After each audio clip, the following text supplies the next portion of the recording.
hacerlo esto, vamos a ver en la parte que a mí me toca, la parte que me incumbe mucho más, cómo combinar los diagnósticos y cómo ver la importancia del análisis de la superficie de los pacientes que tienen glaucoma. Y cómo implementar esta nueva metodología diagnóstica que nos presenta Dius en su versión 2 con el TFOS sobre cómo podemos hacer nuestra práctica diaria. Cuando llegamos a una consulta típica de glaucoma, lo primero que le preguntamos a los pacientes es cómo creen que está sus ojos, su calidad de vida, y nos dicen siempre nunca ha estado mejor, y cuando lo vemos nos damos cuenta realmente que esto no es así. Vemos que la enfermedad de superficie ocular está presente, la alteración de la superficie ocular está presente casi en la gran mayoría de nuestros pacientes.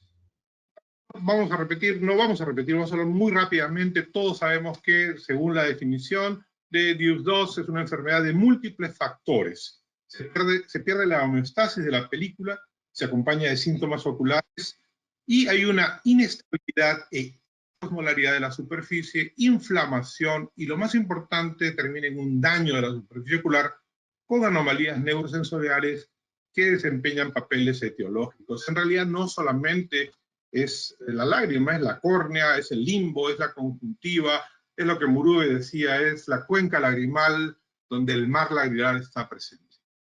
Ahí es un círculo vicioso todo esto del ojo seco, donde la enfermedad de las glándulas de meigomio produce infección, esta inflamación con liberación de citoquinas, los demodex que están ahí, que son esos inquilinos presentes, están ahí y proliferan.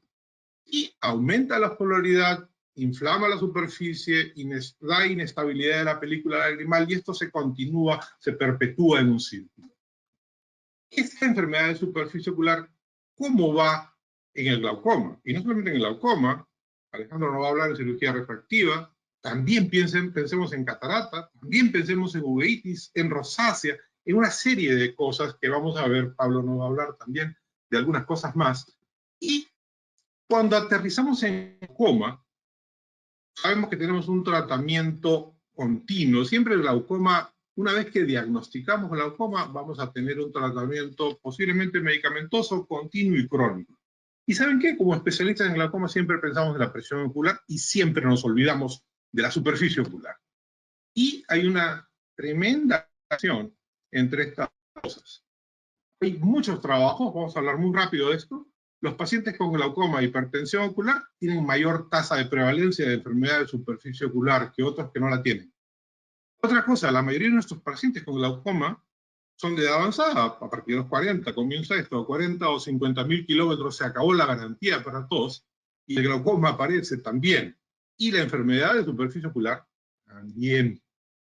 Ambas prevalentes en ancianos o coexisten. Y la enfermedad de superficie, pues nos vamos secando con el tiempo. Cerca del 11% de los pacientes entre 40 y 59 años y 18% de los mayores de 80 años tienen enfermedad de superficie ocular. Y la vemos a veces reflejada así. El 66% de sujetos con enfermedad de superficie ocular grave tienen glaucoma. 60% de pacientes con glaucoma tienen síntomas de enfermedad de superficie ocular. Mientras más fármacos, más síntomas. Y con 3 fármacos y tratamientos prolongados en el tiempo son aquellos que tienen más problemas. La gran mayoría de los pacientes en nuestros medios generalmente no tenemos tanta disponibilidad de gotas sin preservante. Ya está una nueva ola que está llevando con esto, pero todavía la gran mayoría de las gotas vienen con preservantes. Y esto de estos, el cloruro de benzalconio. Y con el 52% de los pacientes que usan gotas con preservantes tienen síntomas. Y si tienen 2 medicamentos por separado, más. Y inclusive los beta bloqueadores por sí mismos tienen una disminución de la secreción lagrimal. El benzalconio eleva la osmolaridad por su efecto detergente que lo da el amonio cuaternario, que es un amonio cuaternario, reduce la estabilidad de la película, favorece la evaporación, es un ojo típicamente evaporativo, incrementando aún más la osmolaridad.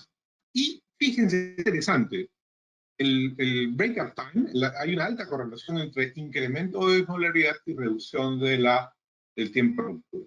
Y como no hay déficit de secreción, no hay una exacta correlación con el test de Schirmer, que parece normal. Y fíjese que la gran mayoría de los oftalmólogos general, lo primero que le hace al paciente es un Schirmer, y cuando lo encuentra correcto, dice, no pasa nada, aquí no hay ningún problema, y no está haciendo un estudio adecuado.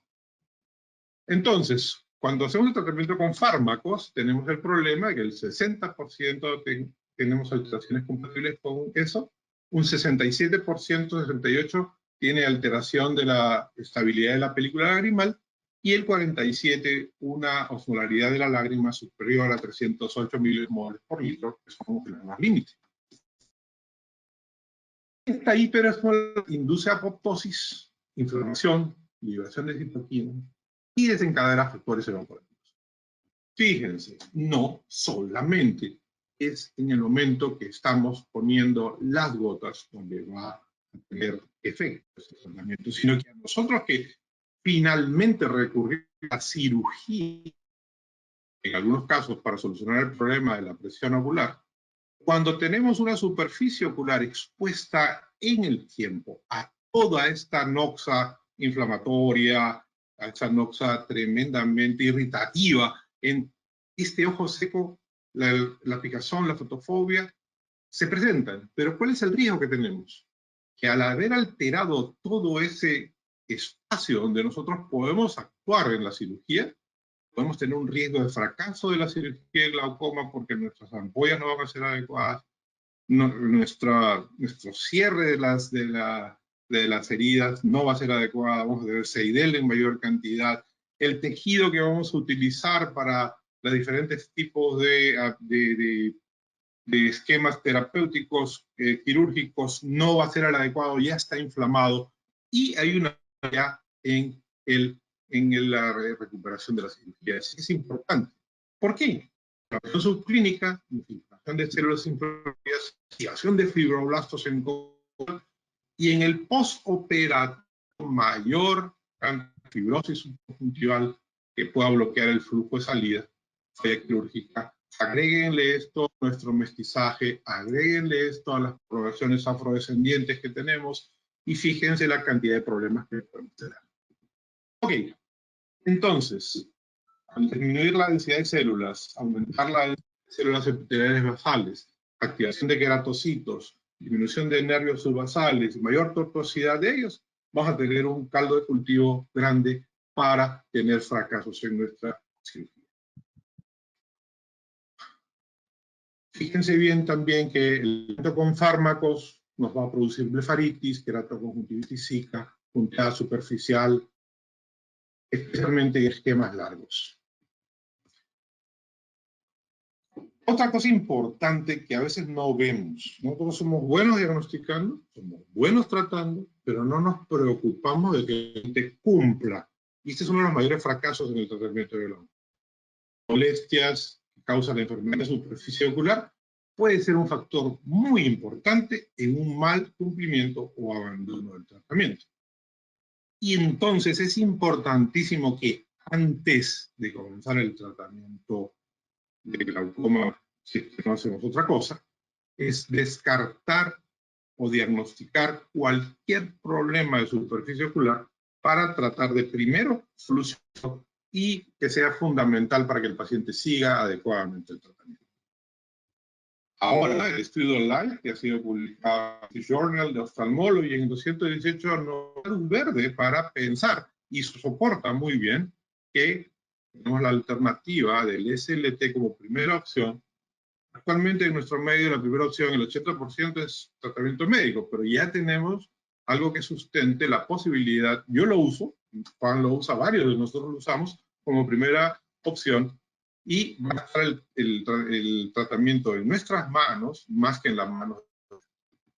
Ok, ¿cómo llevamos todo esto? Ya sabemos que hay un problema en la parte del glaucoma y la enfermedad de superficie ocular, realmente en el tratamiento. ¿Cómo examinamos al paciente? ¿Nosotros los que hacemos glaucoma podemos examinarlo? Sí. ¿Cómo hacemos? Lo clásico, lo antiguo, siempre se hacen las pruebas diagnósticas objetivas. Schirmer lo hacemos, tiempo de la película lagrimal con nuestra lámpara hendidura, rosa de bengala y otros colorantes. Pero les aseguro que el paciente que le hacen ustedes esto, se siente que le están haciendo la consulta normal, corriente, y no se va a sentir que le están haciendo un examen real de la lágrima. Es decir, bueno, el doctor me hizo un examen que normalmente cualquiera me lo hace. Por ahí pensamos y dijimos, ¿cómo puedo adecuar las recomendaciones de TFOS DIUS-2 a mi práctica de glaucoma? Yo pienso que en la práctica diaria podemos tener el examen clásico que hemos visto más en contra de lo que yo pienso que un examen de no contacto cómputo estoy yo haciendo ahora, con 2 equipos básicos. Para mi parte, que es el equipo básico corresponde a la que y el pen que me va a servir. Si yo quiero ir profundizando, ya vamos a otra cosa y lo vamos a ver en el resto de las charlas. Según, básicamente, fundamentalmente, evaluar los factores de riesgo con cuestionarios validados. ¿Saben qué hago? Yo a los pacientes, la gran mayoría, cuando están en la sala de espera, les voy dando, tengan o no tengan, pero ya estoy suponiendo que van a ver que viene por glaucoma, ya tienen cuestionarios que pueden ir desarrollando y me dan una idea. Vamos a examinar la capa lipídica, y me voy a la capa acuosa, el tiempo de ruptura lagrimal, tinción corneal conjuntival y estudio de blefaritis, todo esto con el equipo que habíamos hablado, que es la CLIDIAC. Hacemos recomendaciones, el triaje, hacemos incluimos las condiciones que simulen el ESO, eso es muy fácil de hacer. El análisis de los factores de riesgo, eso básicamente lo hacemos con el OSD, el OSD de preguntas o el DQ de 5 preguntas. Esto lo podemos hacer en la sala de espera con los pacientes sin ningún problema. Después, estos cuestionarios validados los simplemente sirven como soporte en la historia clínica. Y después fijamos, ¿no?, 3 marcadores de homeostasis, 3 posibles test diagnósticos, cuantificación del tiempo de ruptura lagrimal, en los pacientes con menos de 10, cuantificación de la osmolaridad y evaluación del daño en córnea y borde palpebral, vamos viendo con la tinción de la superficie ocular. Fácilmente. El BUT no invasivo, perfectamente se puede ver.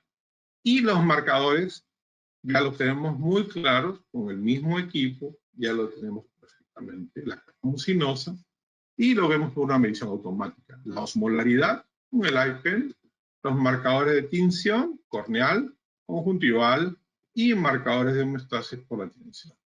Podemos ver si la clasificación es evaporativa, y después vamos a ver también la evaluación de las glándulas de meibomio, su cuantificación de la pérdida, y la evaluación de la calidad y cantidad de lípidos en el órgano.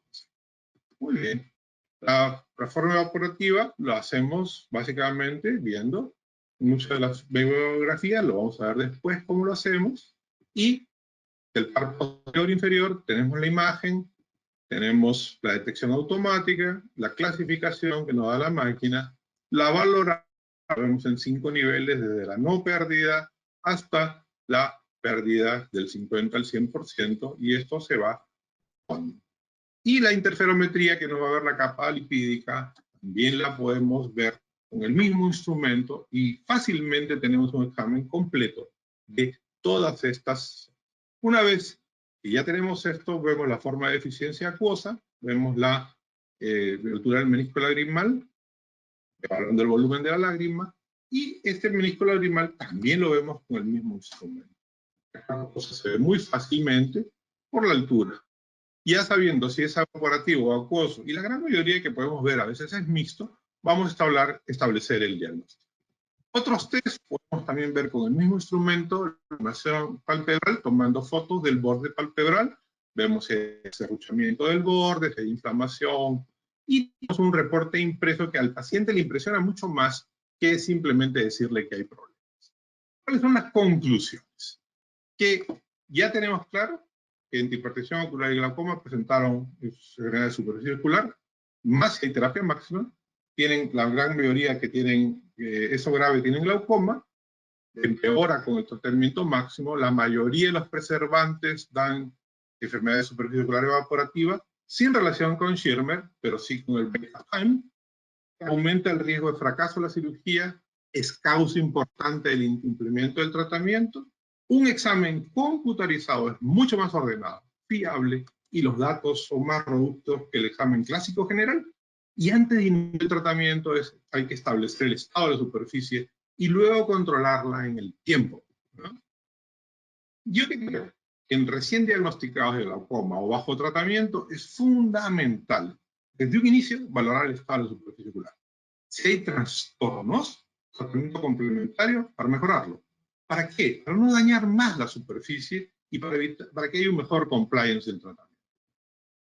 Entonces, el esquema diagnóstico de luz es fácil de implementar en una práctica común y corriente de glaucoma, con preguntas de triaje, cuestionarios validados, en este caso en el mío, un LACRIDIAC y un medidor de osmolaridad puede iniciarse el estudio, y si encontramos algo más, o vemos algo complejo, o el paciente tiene un problema inmunológico, o el paciente tiene otra cosa, profundizamos el examen con otros métodos, enviamos esto al especialista en córnea, y para el tratamiento también vamos a ver durante webinar algunas alternativas.